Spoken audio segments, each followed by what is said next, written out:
You wake up to the smell of mold and yesterday's cigarettes. The ceiling above you is cracked, brown water stains spreading like a disease across the plaster. You're 26 years old and you've already failed at everything that mattered.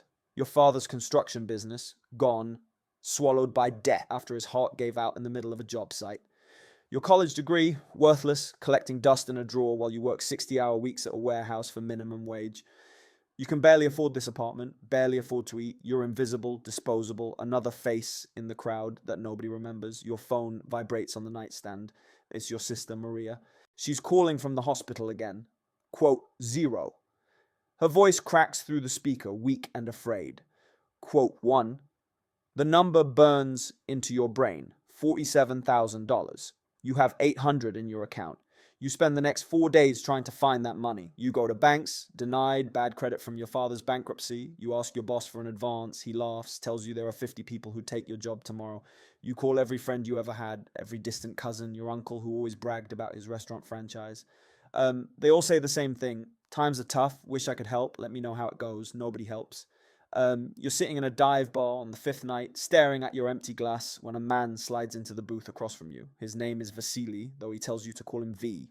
He's in his 50s, thick accent, expensive watch that seems wrong in a place like this. Somehow he knows about Maria. Somehow he knows about the money. Quote 2, he says, lighting a cigarette despite the no smoking signs. Quote 3, you should walk away. Every instinct screams at you to walk away. Quote 4, you ask instead. His smile is all teeth, like a shark that smelled blood in the water. A drive, maybe 2, 3 times, you take people from point A to point B. You don't ask questions. You don't look in the rearview mirror too long. Simple. People, you repeat slowly. What kind of people? The kind that pay very well to cross borders. He slides a card across the table with nothing but a phone number on it. You have until Saturday to decide. After that, well, I hope your sister makes peace with God. You sit there for an hour after he leaves, the card burning a hole in your pocket. You think about Maria when she was 8, when she'd follow you everywhere, calling you her hero. You think about your mother's face at your father's funeral, how she aged 10 years in a single day. You think about the surgeon's cold voice explaining what happens when a brain tumor goes untreated. You make the call on Thursday. Saturday night, you're driving a borrowed van toward the border following GPS coordinates V sent to your phone. The instructions were specific. Park at the abandoned rest stop, wait for the knock, drive them to a warehouse address 3 hours north, don't stop, don't talk, don't look, $20,000 for one night's work. The rest stop is a graveyard of rusted picnic tables and shattered glass. You kill the engine, and the silence presses against your ears like water. Your hands won't stop shaking. You're not built for this. You've never even had a speeding ticket. But then you think about Maria's voice on the phone, how small she sounded, and you grip the steering wheel until your knuckles turn white. The knock comes at 11:47 p.m. You unlock the back doors without looking. You hear them climb in. 7, maybe 8 people. You can't tell in the darkness. Children crying, someone whispering prayers in Spanish. The doors slam shut and you're driving before you can change your mind. The first hour passes in a blur of dark highways and paranoid glances at every pair of headlights behind you. Your heart is hammering so hard you can feel it in your throat, but nothing happens. No sirens, no roadblocks, just empty roads and the muffled sounds of breathing from behind the metal partition. You start to think maybe this won't be so bad. Maybe you're good at this. The warehouse is exactly where V said it would be, a decaying industrial building on the edge of nowhere surrounded by empty fields. You park where he told you to park. A man appears from the shadows, hands you an envelope fat with cash, and ushers the people out of your van. They move like ghosts, silent and quick, disappearing into the building. One of them is a girl, maybe 16, with Maria's eyes. She looks back at you before she vanishes inside, and something in her expression makes your stomach turn. But then you're driving away, the envelope on the passenger seat, and you tell yourself she'll be fine. They'll all be fine. This is just transport. You're just the driver. You take Maria to her surgery consultation on Monday. You pay the deposit in cash. The relief in her eyes when the doctor confirms the operation date makes everything worth it. She hugs you so tight you can barely breathe, whispers, "I knew you'd figure it out," against your shoulder. You're her hero again. V calls you the next week, then the week after. The jobs blur together. Different locations, different faces, always the same suffocating silence in the back of the van. You don't ask where they're going. You don't ask what happens after you drop them off. The money stacks up in a shoebox under your bed. Maria's surgery goes perfectly. Your mother cries happy tears for the first time in years. Everything is working out. Then comes the night that changes everything. The job seems routine at first. Pick up at 2 a.m., same type of location, same instructions. But when you open the back doors at the warehouse, the man counting heads stops and swears in Russian. He pulls you aside, his grip iron on your arm. Your blood turns to ice. You barely remember the drive, but you force yourself to think back. Had someone seemed nervous? Had you heard the doors open during a stop? Your mind races through the route, the brief moment you'd pulled over to check your phone. Find them, the man says. And there's a gun in his hand now, casual and terrifying. Quote 15. You drive the route backward in a panic, scanning every shadow, every ditch. Your phone rings constantly. V, the warehouse, numbers you don't recognize. They're all asking the same question. Where is she? Her, a woman, young, pregnant. You find her 3 hours later, hiding behind a gas station 40 miles from the warehouse. She's crying, terrified, clutching her swollen belly. When she sees you, she tries to run, but she's exhausted, stumbling. Quote 16, she begs in broken English. Quote 17, you should take her back. That's the job. That's what keeps Maria safe, keeps your mother housed, keeps you from drowning. But she's looking at you with those eyes, desperate human eyes, and you see Maria in her face, see your sister at her most vulnerable. You do something stupid. You give her everything in your wallet, $400, and point her toward the interstate. Run, you tell her. Don't stop. Don't trust anyone. Just run. She vanishes into the pre-dawn darkness, and you drive back to the warehouse alone. V is waiting for you. He doesn't yell. He doesn't threaten. He just looks at you with those dead shark eyes and says, you know what happens now. They take you to a house you've never seen before. Your mother is there, sitting in a chair, duct tape over her mouth, absolute terror in her eyes.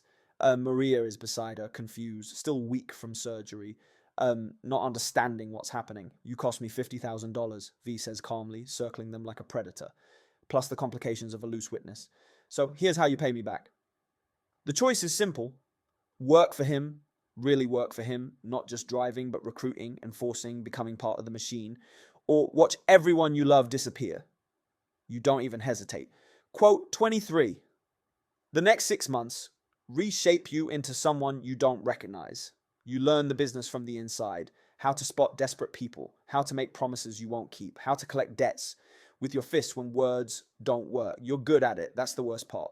You're really good at it. The money floods in. You move your mother to a real house, get Maria into the best physical therapy program in the state. You wear expensive clothes, drive a new car. People respect you now or fear you, which feels like the same thing. You tell yourself you're doing good with dirty money. You're saving lives, even as you destroy them. You're a monster, but you're a monster who provides. V promotes you. You have your own crew now. Younger guys who look at you the way you once looked at him. You teach them the roots, the contacts, the rules. One of them is a kid named Diego, barely 19, drowning in debt from his father's medical bills. You see yourself in him, and maybe that's why you take him under your wing. You convince yourself you're helping him, giving him a way out. 2 years pass. You're untouchable now, V's right hand, running an operation that moves hundreds of people across the border every month. You don't think about the girl you let go anymore. You don't think about the faces in the back of the van. You've learned not to look too close, not to feel too much. Then Diego calls you at 3 a.m, voice shaking. Quote 24, the raid comes from nowhere. Federal agents, local cops, a task force that's been building a case for months. Someone talked, someone always talks. But you're too deep in it to run, too visible to hide. V calls you one last time with an address and a single instruction. Quote 25, you drive to the warehouse, the same one where everything started. The files are there, the records, the evidence that could bring down the entire network. You're supposed to burn it all. But when you arrive, Diego's already there, a phone in his hand, talking to someone. He sees you and hangs up quickly. But you know that look. You invented that look. They offered me immunity, he says. And he's crying now. This kid you mentored. This kid you saved. Quote 27. The gun is in your hand before you realize you've drawn it. This is what V would do. This is what the business demands. You've killed the person you used to be. Well, what's one more death? But Diego looks at you with Maria's eyes, with your mother's eyes, with the eyes of that pregnant woman you let go years ago. He looks at you like you're still human. Your hand is shaking. The gun feels like it weighs 1,000 pounds. The sirens are getting closer. You lower the weapon. Quote 28, you tell him, just like you told her. Quote 29, he does. You're sitting in the warehouse when they storm in, guns drawn, shouting commands. You don't resist. There's nothing left to fight for. V disappears into the wind, of course. Men like him always do. Your crew scatters. The network crumbles. The news calls it the biggest human trafficking bust in a decade. They parade you in front of cameras. Another criminal off the streets. Another monster caged. Maria visits you in prison. She's healthy now, finishing her master's degree. Engaged to a man who makes her laugh. Your mother comes too, older but alive, safe. They tell you they still love you. They tell you they understand why you did what you did, but you can see it in their eyes. The disappointment, the shame, the knowledge that you became something awful. Was it worth it? Maria asked quietly, her hand pressed against the glass between you. You want to say yes. You want to believe that saving her justified everything that came after, every life you ruined, every person you fed into the machine. But sitting here in this cell, facing 25 to life, you know the truth. You were 26 when this started. You were invisible, disposable, desperate. Now you're 30 and you're still all those things. But you're also a cautionary tale, another body the system chewed up and spit out. You told yourself you were the hero of this story, that you were doing what you had to do to protect the people you loved. But heroes don't build their thrones on the backs of the broken. Heroes don't justify atrocities with good intentions. You weren't a hero. You were just another criminal who convinced himself his reasons made him different. They don't. You think about that pregnant woman sometimes. Wonder if she made it, if her baby was born free. You think about all the others, the ones you stopped wondering about, the ones you trained yourself not to see. You think about the moment everything changed, that night in the bar when V smiled his shark smile, when you decided that Maria's life was worth more than the lives of strangers. Maybe it was, maybe it wasn't, maybe that's the wrong question entirely. The guards call lights out, your cell goes dark. Tomorrow will be like today, and the day after that, and the day after that, an endless string of tomorrows where you pay for the person you became. You close your eyes and try to remember who you were before.